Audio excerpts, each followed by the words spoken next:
I know some of y'all don't like long videos. If you just want to fast forward to the shooting sequences, you can go to 455 and 725.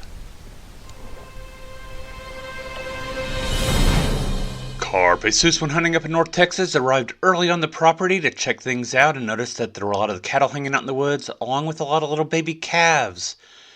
And if you're not careful, in a distance, these little baby calves can look like hogs. A lot of the cattle are also hanging out by the hay rings, and some of the calves are bedded down there as well.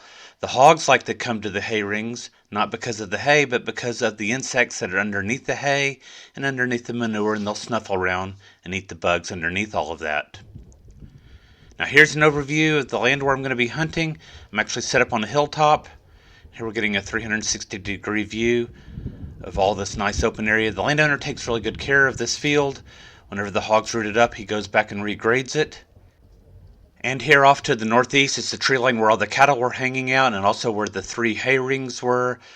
This 3rd hay ring is where we're going to first see the hogs. They're going to travel to the 2nd, and then to the 1st hay ring, and then eventually I'm going to get a shot at one of them right here. And now just finishing out the tour of the property. This is really a sweet spot to be set up for hunting this field and the adjoining fields. And a couple hours later, we've got a nice full moon rising up in the east, very bright moon. And a little while after that, I've got hogs there at the 3rd hay ring. I'd been down to check this hay ring earlier. I'd seen hogs. The cattle saw me coming. They came out from the tree line. Now the cattle are in the field with me. I lost track of the hogs, came back up higher up on the hill, turned around, and there were hogs at the 3rd hay ring again.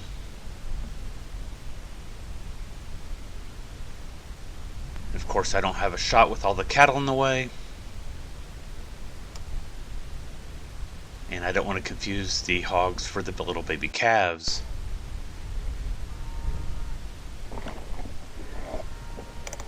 And here are the 2 hogs at the 2nd hay ring. They both look like sows to me. And while this looks like a really good shot opportunity, I know that there were calves bedded down here earlier. I know there's some low spots right here. And I would just be much more comfortable if the hogs came further out in the field towards me so that I could see what was behind them before I took my shot. Now wind isn't a problem at this point, which is nice. Really, it's only the bright moon that is giving me the most trouble about getting any closer towards them. I don't want them to see me. So I'm just going to keep my distance and parallel the hogs as they continue to move towards the south. And hopefully they'll come into the field and I'll get a better shot opportunity.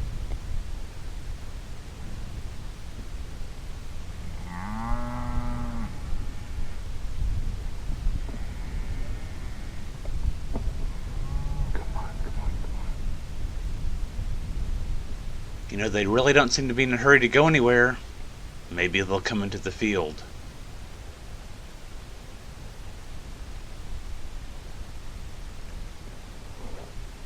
Looks like the larger hog is headed off towards the 1st hay ring. And the slightly smaller hog is trailing behind. Good opportunity to nuke the scope. Nothing exciting's happening. I'm not expecting to shoot at this moment. And looks like the smaller hog is maybe going to come out into the field. But I've got a cow in the way.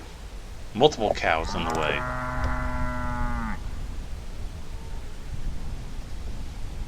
And then the smaller sow turns around.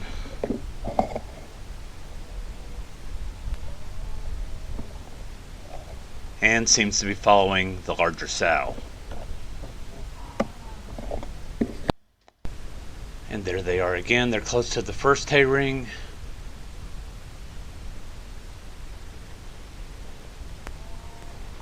There's a path to the tank.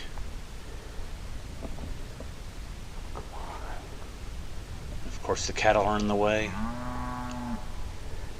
So at this point, I think they're going to head back towards the water tank and possibly go down that trail. And then the larger sow just completely disappears.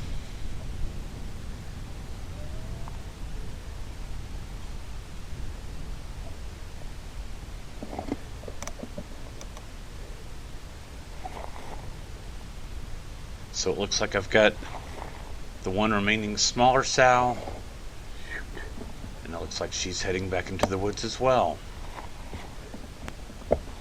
Not the outcome I'd hoped for.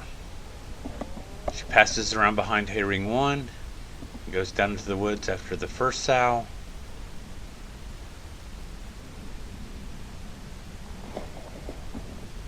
Maybe she's gonna come back out. For the last time.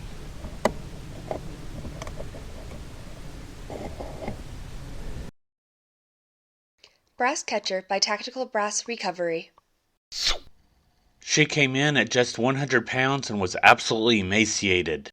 However, it looked like she had farrowed previously, as evidenced by her well-developed teats, although she did not appear to be pregnant at this time, and there was no sign of any piglets traveling along with her. Here I've moved onto the property next door, and it's out on an open plain, and you can hear the wind is just gusting. I've got one lone boar there in the distance. I'm partway through my stalk at this point, and it's probably another 500 yards out or so. Of course, the moon is still up and still very bright. I don't think I'm going to be able to get very close to this hog because we're the only animals on the horizon anywhere. However, as I'm working my way towards it, it has been working its way towards me as well, so I just stop, get down into a crouched position on my shooting sticks, trying to get out of the wind, which is buffeting the heck out of me. Presenting myself as the smallest target as possible towards the hog so it doesn't notice me, and to try to be more stable in the wind, which is not working out that well. So I'm just going to let the hog get closer.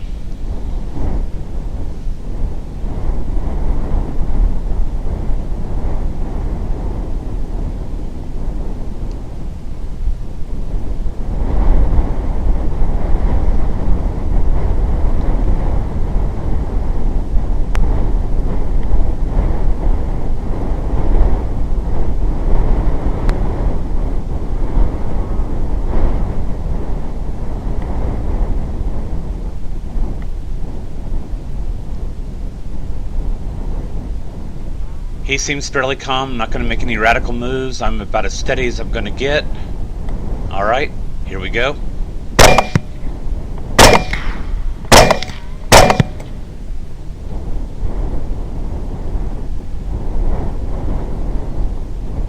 Nice. I figure he's done, but he's still upright, and he starts kicking such that it looks like he's going to get up. So I give him a quality assurance shot. Nice little boar coming in at 125 pounds. Carpe Analysis, the Trauma Diaries, is still on vacation until I get some new ammo sighted in and chronographed. I've recently purchased some ammo from Druid Hill Armory that I'm waiting to get to the range with. I've got some Hornady SST 123 grain bullets loaded, and I think I know how they're going to perform. And then I've got some Maker Rex 95 grain ammunition that I think is going to be quite interesting to see how it performs.